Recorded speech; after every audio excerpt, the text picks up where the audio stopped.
What happens when Hollywood's most lovable wild card walks into the lion's den of late-night television? You're about to witness the most shocking celebrity meltdown ever caught on camera. Jack Black, icon of School of Rock, mastermind of Tenacious D, entered Jimmy Kimmel's studio, expecting laughs, banter, and a plug for his latest project. What he got instead was an ambush that would leave audiences stunned, producers scrambling, and security stepping in from the moment Jack stepped onto the Jimmy Kimmel live stage. Something felt off. The audience clapped, sure. But the warmth was missing. Jimmy barely glanced up from his cue cards, muttering a lukewarm, "Jack Black, everyone," as he offered a limp handshake. No hug, no grin, no spark. Still ever the showman, Jack smiled wide and took his seat. "Thanks for being here," Jimmy began, his voice unusually sharp.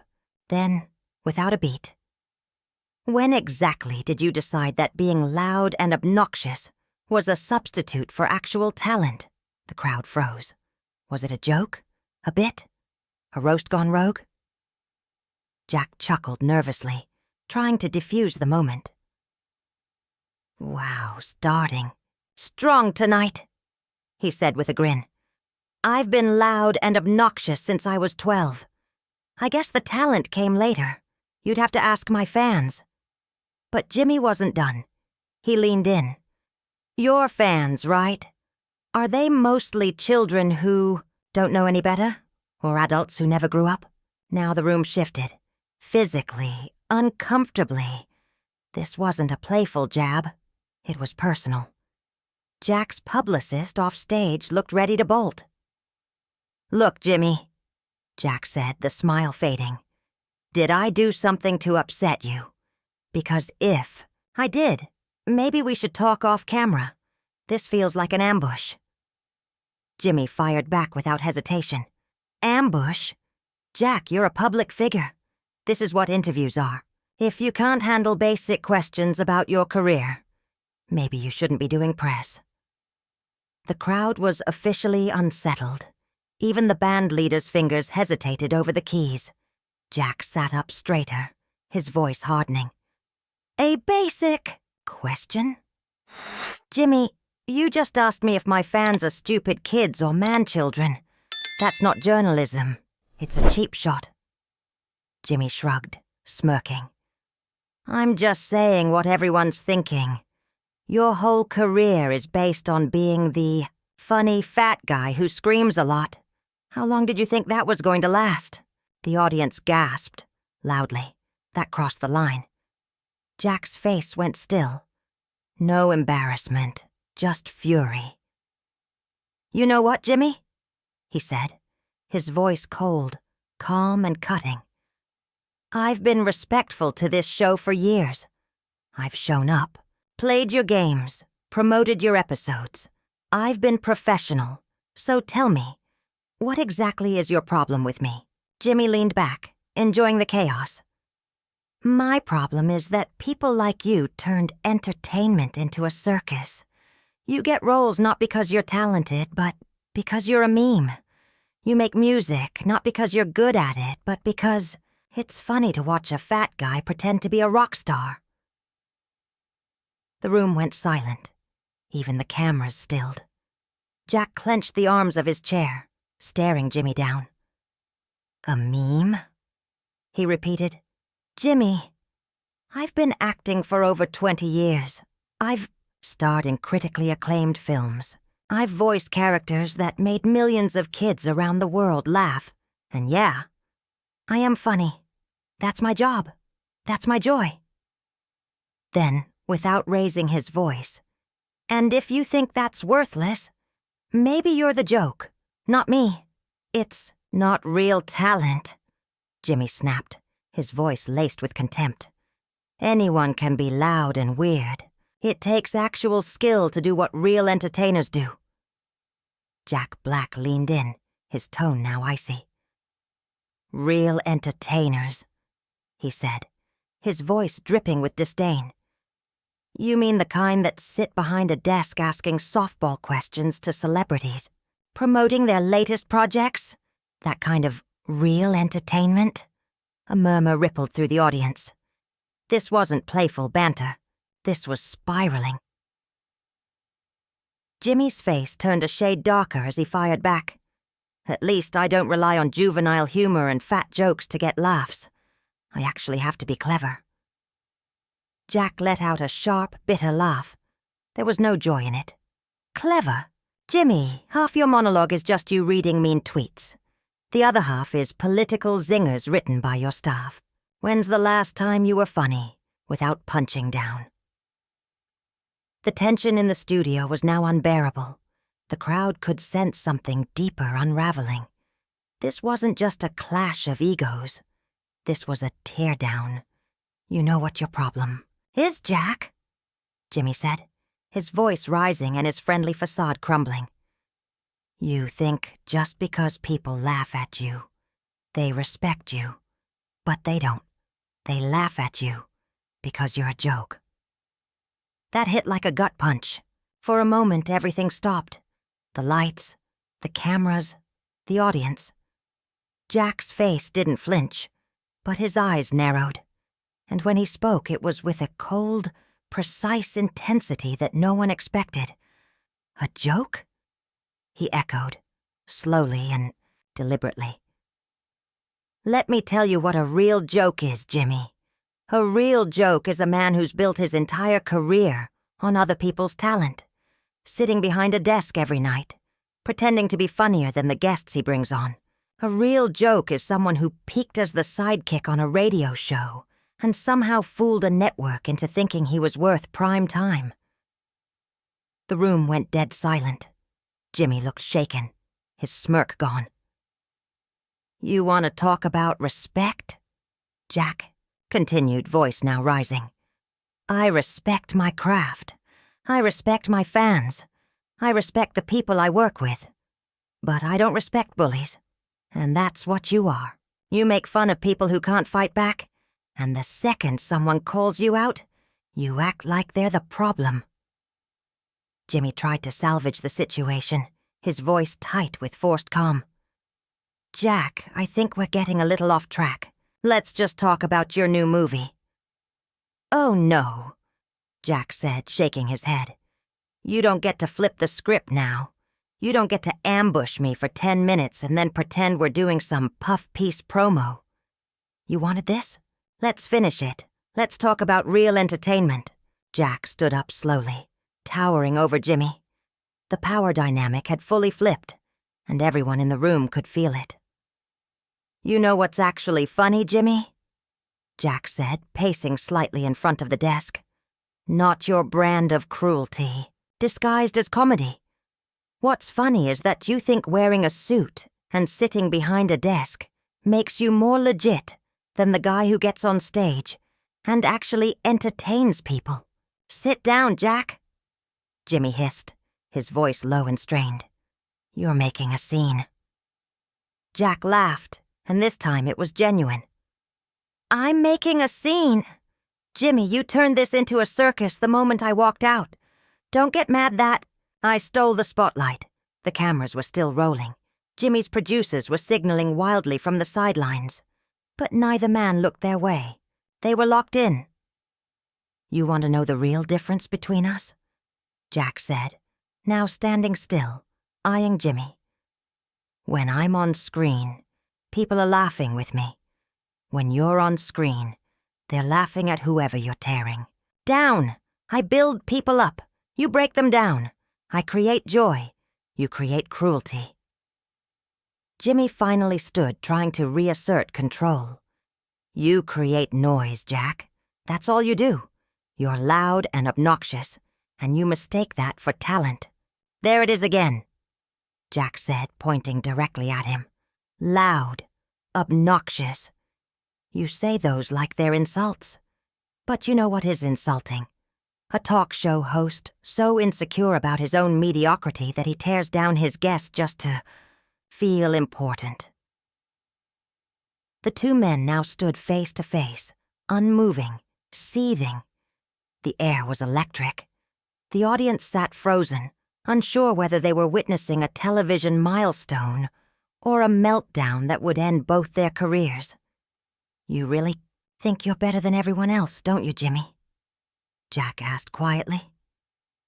Jimmy didn't answer, but the silence said everything. "You think just because you've got this show, this staff of writers, this platform," Jack said, pressing forward, "that makes you important, special?" He leaned in, voice steady but laced with venom. "You're not. You're a bully with a microphone. A washed-up host clinging to relevance." Jimmy's composure finally cracked. His smile vanished. "Oh, please," he snapped, his voice rising. "Your best work was 20 years ago. You've been coasting on nostalgia ever since. Living off a reputation you built when flip phones were still a thing."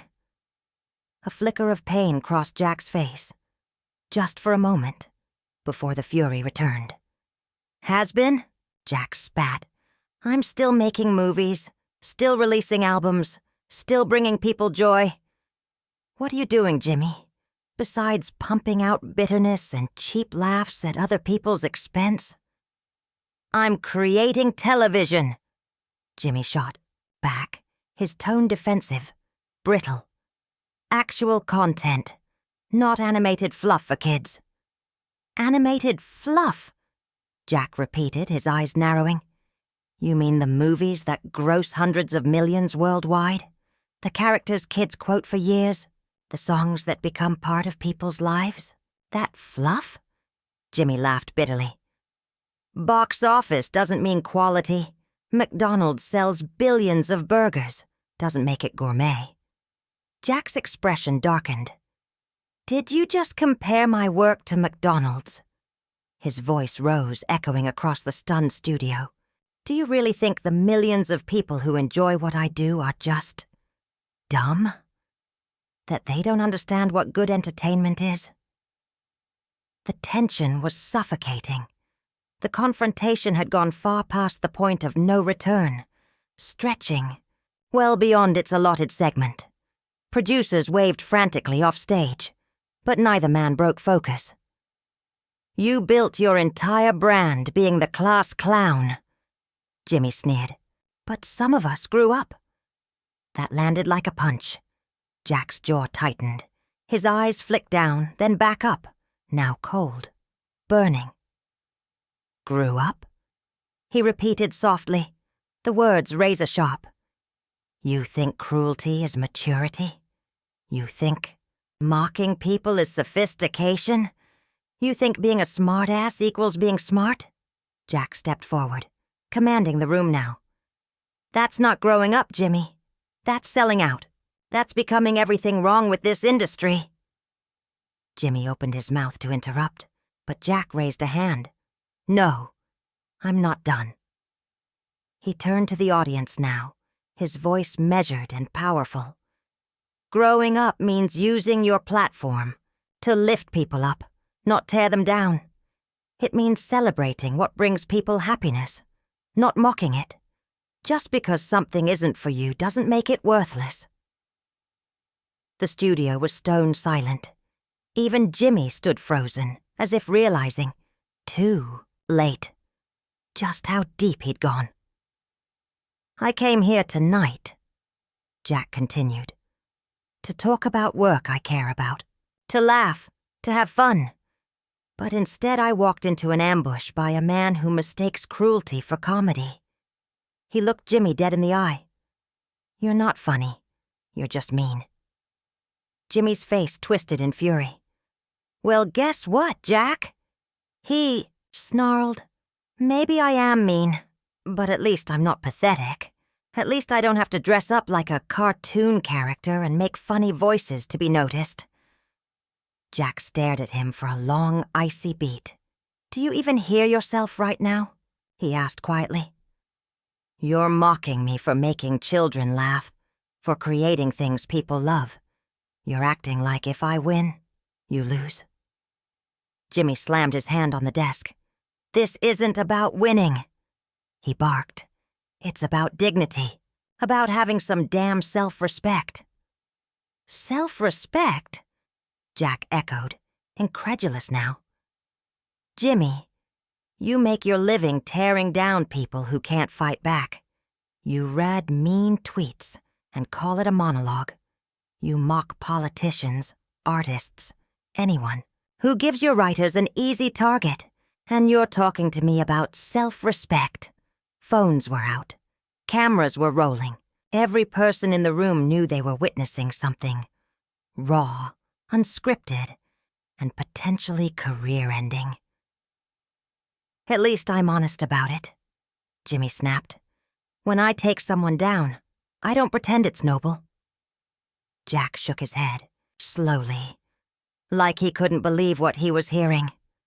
And that right there, he said, voice low but deadly clear, is why no one will remember you for anything but the damage you left behind. Jack Black didn't pretend to be wholesome. I don't play the family-friendly saint, he said. I just happen to make movies families enjoy. He laughed, a short, bitter sound. Wholesome? Jimmy, there's nothing wholesome about me. I'm a rock and roll guy who swears like a sailor, drinks beer, and blasts loud music. But you know what I don't do? I don't use my platform to hurt people. I don't punch down. I don't tear others apart just to feel big. Jimmy's face darkened, trembling with rage. Oh, give me a break. You think you're better than everyone else, don't you? Just because you make people laugh, you think you're some kind of saint. I don't think I'm a saint, Jack replied, voice firm but calm. I think I'm a guy who tries to make people happy. And you make people miserable.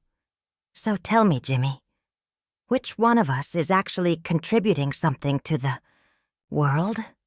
That struck a nerve. Jimmy's face went red, then purple.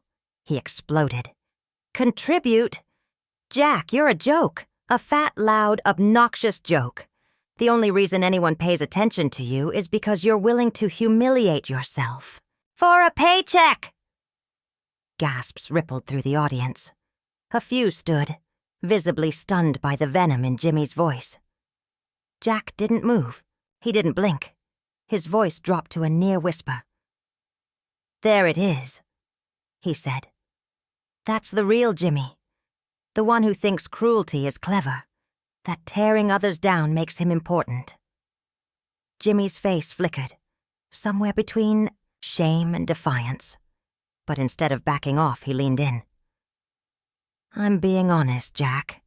Someone's got to tell you the truth. You want truth? Jack's voice rose, still steady but charged. Here's the truth. I've spent my entire career trying to bring joy. Movies families watch together. Music that makes people feel good. Every chance I've had, I've used to spread light. He stepped closer, towering now. And you sit behind that desk and mock people. You take shots at their looks, their lives, their mistakes. You've turned mockery into a career and convinced yourself that makes you smart. I'm a comedian, Jimmy said weakly. No, Jack said sharply. You're a bully. A real comedian lifts people up. A bully makes them feel small.